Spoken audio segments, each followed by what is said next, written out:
Yes. Good morning mga kasama. Nandito na naman si Kuya Goods nagbabalik.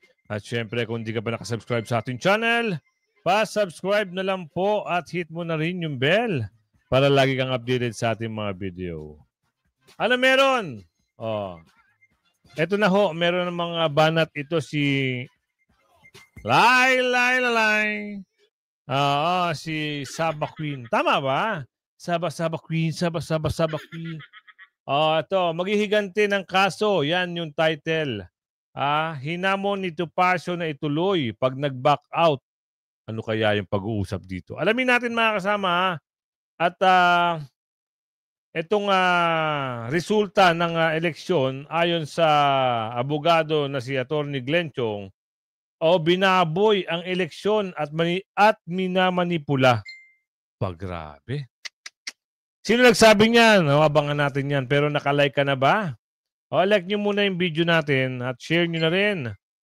At kung bago ka pa lang, mag-subscribe ka na at i-bell all nyo para nakakatanggap kayo ng notification. Simulan na natin. Ano ito? Pasok. Sinabi ni Leila de Lima na hahabulin niya ang mga taong pumipilit, nagbanta, nag-impluwensya at nang ipit sa ilang testigo laban sa kanya. Kasunod ng pagpapawalang sala sa kanya, si de Lima ay binabaliktad ang mga nagpakulong sa kanya dahil daw sa mga gawa-gawang kaso, dahil nakatakda siyang magsampa ng mga reklamo laban sa kanila. Mula 2017, nakakulong si de Lima ng mahigit 2,400 days sa Camp Crame dahil sa mga kasong isinampa ng Administrasyong Duterte na nakita ng mga kritiko bilang pagganti sa pamumuno sa investigasyon ng Senado sa madugong gyera sa droga ng rehimen. Nang maalis sa lahat ng mga kaso noong June 2024, ang kinatawan ng party list ay nangakong lalabanan ang kanyang maling pag-uusig. Yaong mga aktwal na pumipilit, nagbanta, at nag-impluwensya, nag-pressure sa ilang testigo, sinabi ni de Lima sa isang panayam. Yaong mga ginamit bilang mga humahawak ng ilan sa mga testigo na ito na kalaunan ay tumalikod o nagpahiwatig ng kanilang intensyon na bumaliktad, dagdag niya. Isa sa mga sasampahan ng kaso ay ang isang dating Justice Secretary na maaaring ituro si Vitaliano Aguirre na namumuno sa ahensya noong siya ay inaresto. Nang magsimulang bawiin ng mga saksi ang kanilang mga testimonya laban kay de Lima, binanggit nila si Aguirre bilang isa sa mga pumipilit sa kanila.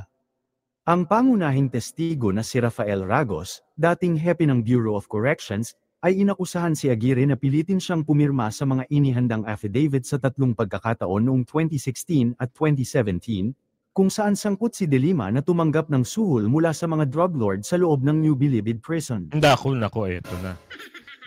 Nauungkat na naman. Siyempre, nabalitaan natin yan. Magaling to si Showbiz si Chikadoro Alam niya lahat yung patungkol dyan. Naku. Kaya nga nabansagang, alam niyo na yun. Sumayaw ba naman ng sa loob na may nag-video, nag-trending. Kaya kilala ito. Kung nakakawindang, no? Sa, alam niyo na yung sa edad, tapos ganun pa, yung, kung napanood nyo lang yung video na yon, talagang mawiwindang ka. Kaya masasabi mo sa sarili mo, ano ba yan? Yuck! Atuloy. Binawi ni Ragos ang kanyang buong testimonya noong April 2022 pagpasok ng Marcos admin, matapos ang orihinal na tumestigo na nakatanggap si de Lima ng kabuuang 10 million pesos noong November 24, 2012 at December 15, 2012 na kinita mula sa illegal drug trading ng mga convict sa NBP. Itinanggi ni Aguirre na pinilit si Ragos na ipinakita ang isang video noong 2022 na kuha ng Public Attorney's Office na nagpapakitang malaya at kusang loob na tumestigo ang dating Bucor Chief laban kay de Lima nang gawin niya ang kanyang supplemental affidavit. Sinabi ni de Lima na hindi niya itinulak ang pagsasampa ng mga kaso noong kampanya upang tumutok sa mga advokasya ng ML. Idinagdag ng kinatawan na wala na siyang inaasahan sa gobyerno na iapila ang mga pagpapawalang sala sa alinman sa kanyang tatlong kaso sa droga. Nakaayos na raw sila, sabi niya.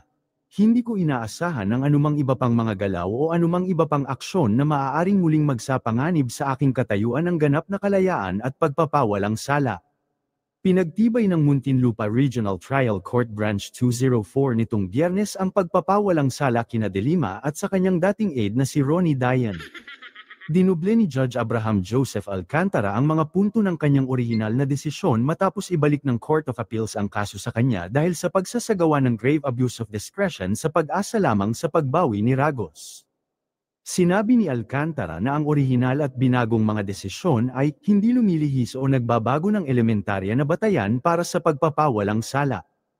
Gayunpaman, sinagot at hinamo naman ni Attorney Ferdinand Topacio si Leila De Lima na ituloy ang kaso. Pinaalala rin ni Topacio ang kagayang ginawa ni De Lima sa kanyang kliyente na si former President Gloria Arroyo, sa wrongful prosecution, sa electoral sabotage at plunder na isinampa ni De Lima kay Arroyo. Nariyan pa raw ang mga testigo kung saan wala pang Aguirre at Duterte ay iisa na ang sinasabi at nanggipit din daw siya ng witness upang... Nako, ito lang yan eh. Kung alam nyo ang istorya nito, kung alam nyo lahat ng istorya, naku, magwiwindang kayo. Kasi, mamaya na, tuloy muna natin to, pero parang, pag ito ang pag-uusapan, yung nakaraan nito, alam nyo naman to, galing to sa Oblo, di ba? Tapos ngayon parang merong pangyayari dahil nakaupo na, yung kaso ho ata parang nabaliwala na, di umano. Alamin natin yan sa mga susunod na, alam niyo naman, pag umupo si BP Sara, baka mamaya balik Oblo na naman to. Kasi nakaupo na, kaya gagawa na naman ng paraan di umano, na mawala na naman ang kaso. Kaya ito gigil na gigil sa mga Duterte dahil pakiramdam niya, si Tatay Digong ang nagpakulong sa kanya. Hindi ho. Oo. Ikaw ay naimbestigahan. Kaya hindi mo sasabihin na si Tatay Digong ang may pakana na makulong ka. Merong problema. Meron ka daw problema di umano. Kaya ka nagkaroon ng, kaya ka hiniring. Abangan natin sa susunod yan. Kung ano yung mga bagay-bagay nyo na dapat pang malaman. Ito yung eleksyon. Dito nang gigigil yung ating mga kababayan. Dahil hanggang ngayon, hindi pa rin tapos yung problema dahil meron pa mga tao na elect na hindi pa rin nakakaupo. At yung iba ay binawi pa yung pagkapanalo. Kaya ang sabi rito ni Atty. Glenn Chong sa issue ng diskwalipika ng COMELEC kay Manila Congress aspirant Joey Chua, ito. Binaboy ang eleksyon. Tawag ko dyan, baboyan sa halalan. Binababoy talaga nila yung ating eleksyon. Sorry for being blunt and frank about it. But that's what it is. Binababoy talaga niya yung halalan. Aside from the fact that minamanipula yung resulta ng eleksyon. Sa mga nakikita po ninyong mga issues ngayong kinakaharap po ng COMELEC, ano bang magiging implikasyon nito? Lalo at papalapit na tayo din sa mga paghahandang ginagawa natin for the next elections. Ano ang magiging epekto naman po nito? Yun nga, Kuya Jay, Kuya Admar, ang tawag ko dyan, baboyan sa halalan eh. Binababoy talaga nila yung ating election. Sorry for being blunt and frank about it. But that's what it is. Binababoy talaga niya yung halalan. Aside from the fact that minamanipula yung resulta ng election. I maintain my accusations categorically na minamanipula talaga nila yung election. Example, yung 5 million votes na binawas nila. Yung 5 million votes na binawas nila sa 15,001 candidates. 15,001 precincts involving 32,290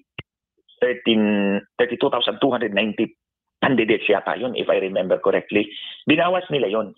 Sinabi nila nagdoble yung election return. So nagdoble yung pagkatali. Kaya nagdoble, binawas nila.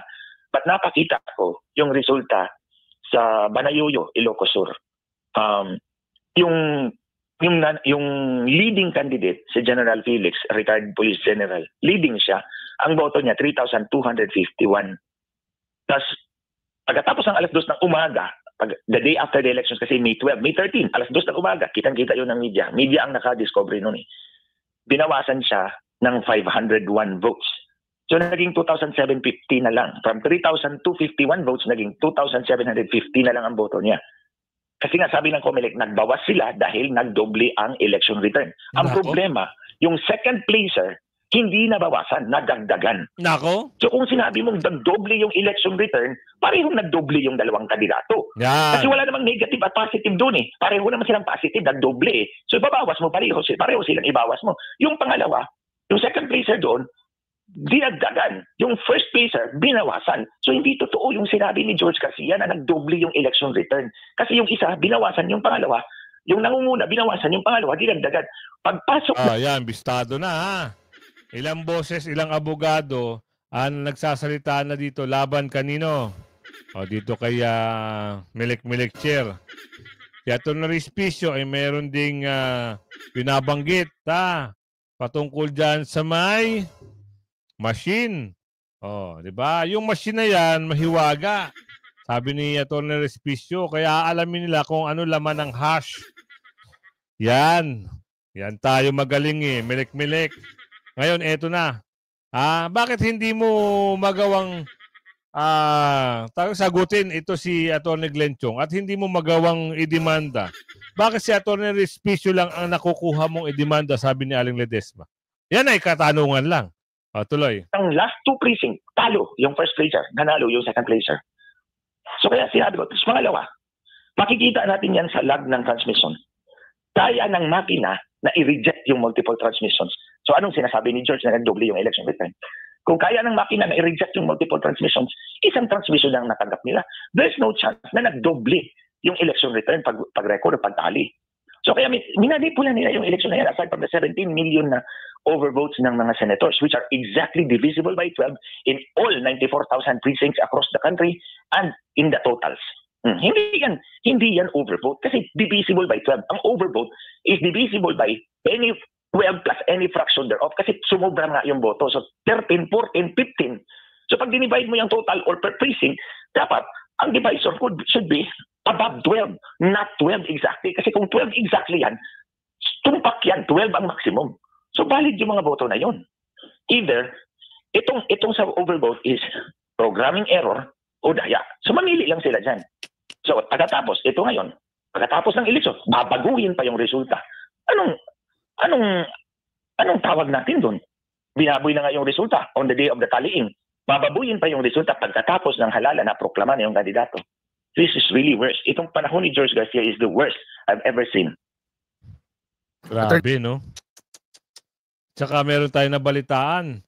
Ang utang na Pilipinas daw ngayon may pasok lang 17 trillion. Nako po, ano nangyari? Ano na nangyari? Wala namang proyekto. 17 trillion ang utang. Magandang umaga si Admar po ito. Nabanggit niyo po, dapat maresolba bago po ang mismong halalan. Ano yung nakikita niyo pong solusyon dito? Kasi hindi lang naman ang COMELEC yung makapagsasabi na disqualify. Meron pang hanggang sa Korte Suprema dahil minsan na silang nag-rule na mayroong mga kandidato na hindi mapapabilang sa balota pero dahil din sa desisyon ng Korte Suprema, naisali pa po sila. Kumbaga nakikita nyo ba dapat mas maaga ang paghahain ng Certificate of Candidacy para at least mahaba ang panahon na mabusisi ang mga kandidato? Actually, Kuya Admar, maganda yung tanong mo because it brings me to this fact.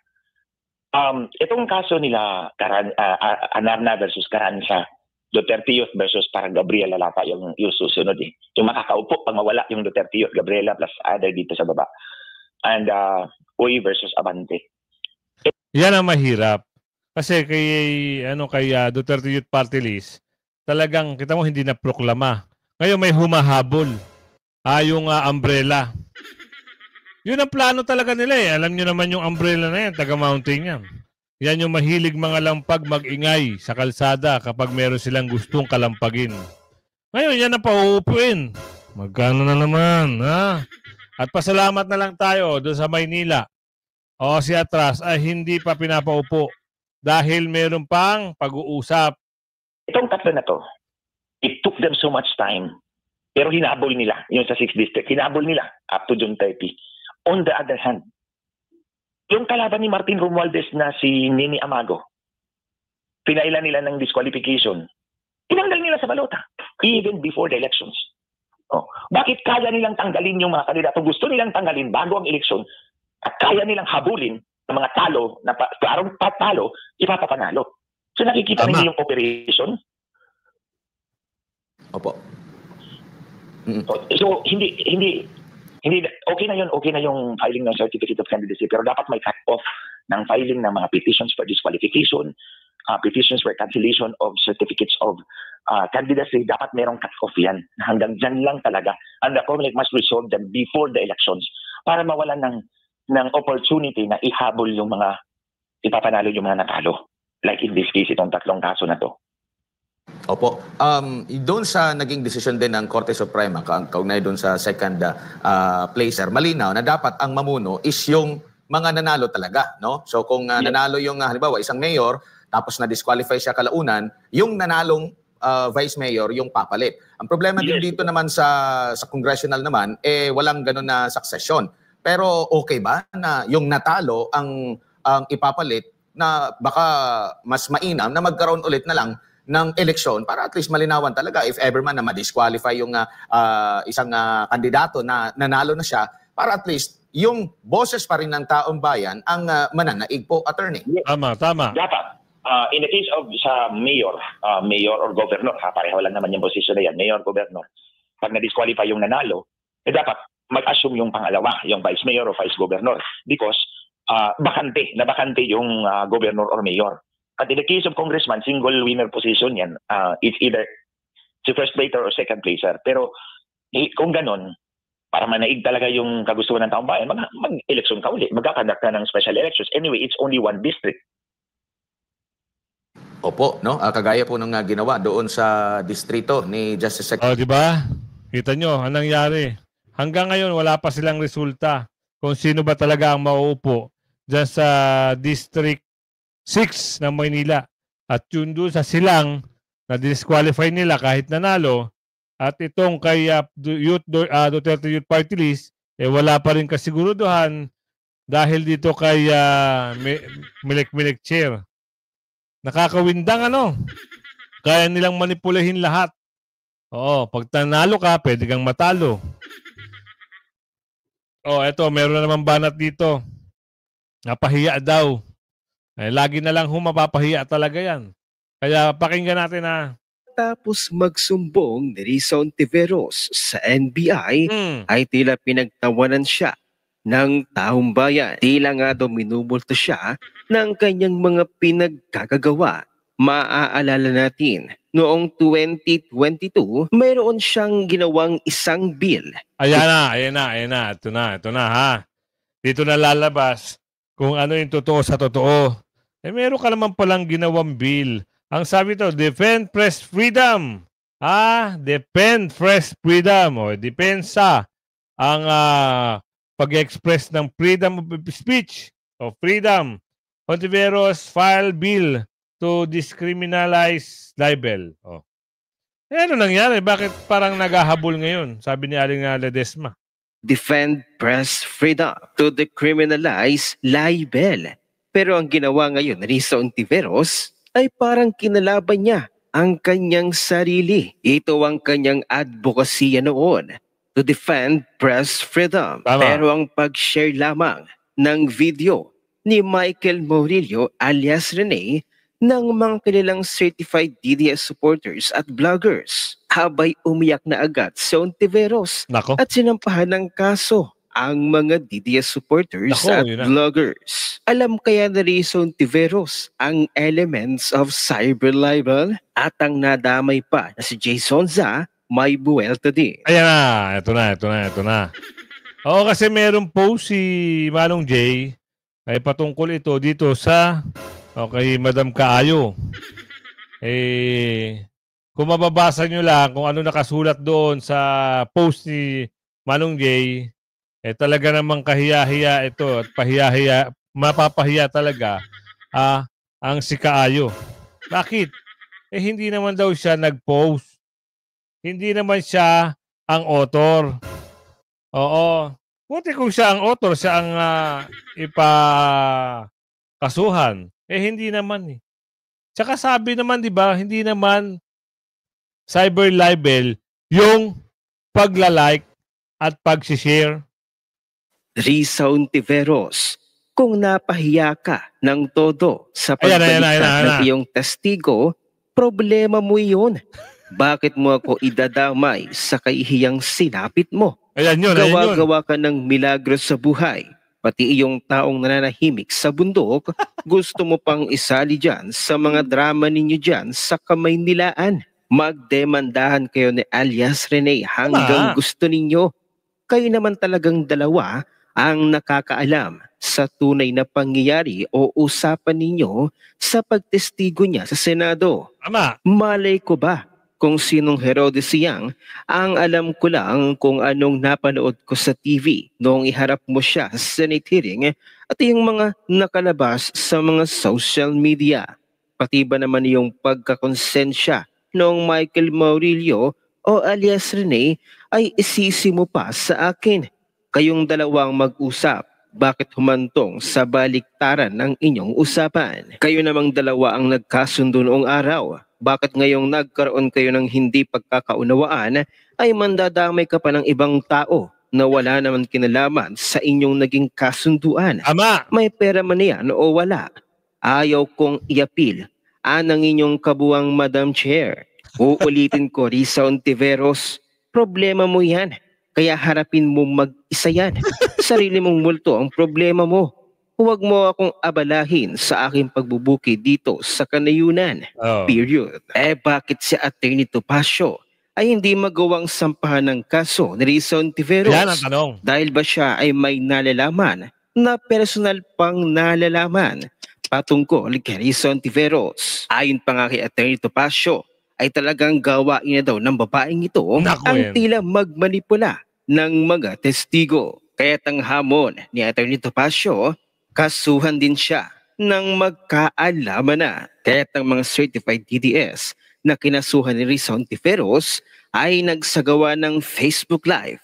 At dito, binanatan nila si Risa Ontiveros na ganito bang klaseng babae ang gustong magpresidente? Napaka-oppressive, hindi open sa criticism. At ipinamukha ni Tio Moreno na hindi pasok ang kasong isinampa sa kanilang cyber libel sa mga elemento nito. Dito mga daw talaga makikita na talagang bobo si Risa Ontiveros. Panoorin natin ang buong video. She accused Kibuloy of the cases na final niya, 'di ba? Pero ngayon na bumaliktad, biglang naging fake news, biglang naging of falsehood si alias Rene. Sobrang hassle 'yan. Tapos alam naman namin, hindi naman kasi kami bobo, hindi katulad mo. Alam namin if ano yung elements ng cyber libel. Ang hindi ko maintindihan, you are using the taxpayers' money to go against the taxpayers who are criticizing you. That is not a mark of a good leader. Correct. That is a mark of an oppressor. Risa Tanas, you are not yet the President of the Republic of the Philippines, but you are already oppressive and abusive. Agoy. What does that tell you, di ba? What does that tell everybody about diba? you. About her. Oo. Imagine, so you're a fake advocate of democracy because you don't want to be criticized. A true leader must be open to criticism. If you don't want to be criticized by the public, then go private. Resign from your position. Find another job. Or maybe go to a non-government organization. Ikaw ang magre-renahan doon. Baka gusto niya maging aesthetic doctor. Hindi pwede kasi parang kulang siya sa chin filler, sa Jotox. If mo si Risa, teka. Hanap tayo ng picture ni Risa. Risa Ontiveros, you're a public figure. You should be open to criticism. Do not be onion-skinned. Okay? Now, sa panahon na lumabas si alias Rene, yung tinatakipan niyo pa yung mukha niya sa Senate, parang Diyos siya, di ba? You treated him as someone na siya lang yung humahawak ng facts. Someone na may monopolyo ng katotohanan. Dinidismiss mo yung arguments or yung ng mga tao, ng mga KOJC members na nagsasabing lahat ng sinasabi ni alias Rene ay hindi katotohanan. Fake news yun. Pero anong sinabi mo? Paniwalaan natin si alias Rene. Now, na lumabas si alias Rene and he told us about what you did, that you bribed him 500, then 500,000, an additional 500,000 if he includes Bongo Duterte, Ang sino pa yon? No, Duterte. So Dada Dutertes, so naging 1,012,000 per information na ibibigay, sasabihin mong fake news. Now, okay, sige, if fake news lahat yung sinasabi ni Rene, paano naging hindi fake news yung mga sinasabi niya sa Senate? Logic lang yan. So that is where the criticisms come from. And I don't understand the fact, Risa Panas, na you are filing cyber libel cases to people who only reacted and formulated their opinions based on the narratives peddled by your star witness. Or maybe nasaktan ka talaga because star witness mo yun eh. Naging bastion of truth mo yun. Naging figure of katotohanan mo yun. Pero ngayon na bumaliktad, wala na. She was shoving down our throat. Yung our throat nung nagsasalita yung nagsasalita yung mga witnesses niya. Tapos ngayon na bumaligtad, biglang hindi kasi nagigets ni Rize. Ang question dito, bakit ka tinalikuran ng witness mo? Regardless yan regardless whether totoong binayaran mo yan, or kung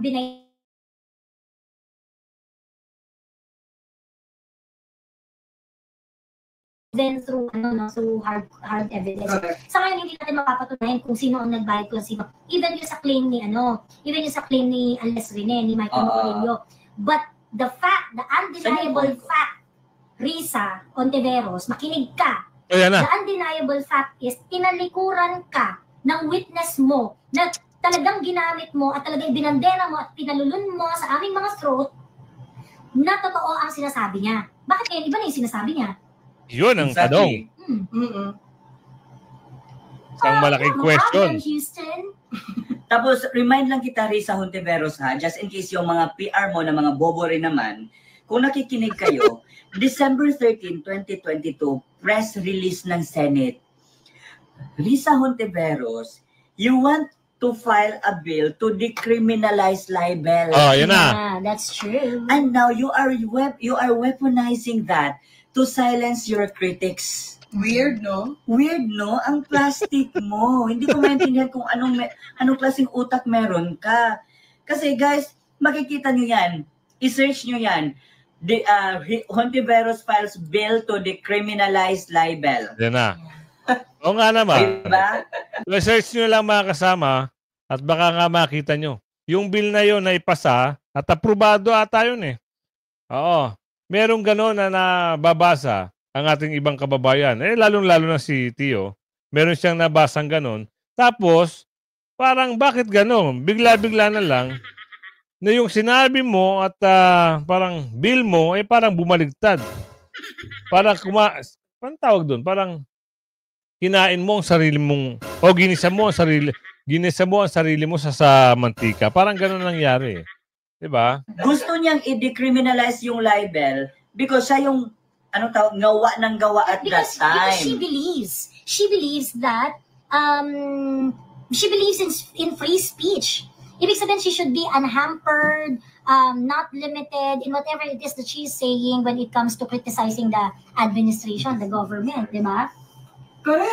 Yun yung gusto mong mangyari. But what happened now? I mean... ano na ngayon? So clearly, you are weaponizing the law because you have the budget. Now, since you have the budget, you are legally harassing your critics for them to be silent. Nako. And yan, Risa Hontiveros, ang panawagan ko sa'yo is, may mga bagay talaga na hindi nadadala sa index card. Okay? May mga bagay na kailangan ng common sense, may mga bagay na kailangan mong pag-isipan na ikaw mismo. Hindi yung may nagdidikta sa'yo on what to do. I know. Sa PR na perspective, what she is currently doing is damage control. Gusto niya i-control yung narrative because nga, damage na siya. May na sa kanya. Wala na. To make it appear that, she's committed doon sa intention niya. Pin down Pastor Tapos, ganyan. Correct. Tapos, ang isa pang punto dito, Risa Hontiveros, bakit ang tinarget mo lang for your cyber libel cases ay mga pro-Duterte supporters? Yun ang tanong din. Si Atty. Libayan kasama. Si Atty. Libayan. Why are you not filing cases sa mainstream media na sila mismo ang unang nabudbon? Totoo. Diyos ko, Lord. Kasi sila yung unang nagpahayag, yung mainstream. Diba? Bakit nga? Kinestyon nga ni Atty. Libayan eh. Diba? Kinestyon niya, bakit hindi nyo sinama itong si Sila ang una nag-expose niyan. Tapos nagkaroon lang ng idea yung mga reactionista at yung ibang vloggers na hindi naman ito, author nila. Author ito ni alias Michael. Si alias Michael ang nag-expose nito. Nagulat na lang tayo, taong bayan at mamamayang Pilipino na meron ng palang ganun lumabas. Eh di nakakawindang, di ba? Sabihan mo yung mga researcher mo, Risa. Mainstream media, sila yung nag-legitimize ng issue na yan because they covered alias Rene. Ginamit nila. At magpasalamat ka din sa mainstream media because despite having a shallow statement about it, they covered your statement, your defense. So bakit walang cyber libel sa mainstream media? Yon ang tanong, ha? Alamin pa natin yan. Bakit nga ba? Kung umabot ka sa video natin ito, saan ka man, panig ng bansa, lungsod, at mundo, shoutout sa iyo ng bonggang-bongga, ha? Paki-like and share po ng video natin. Hanggang sa muli, bye-bye!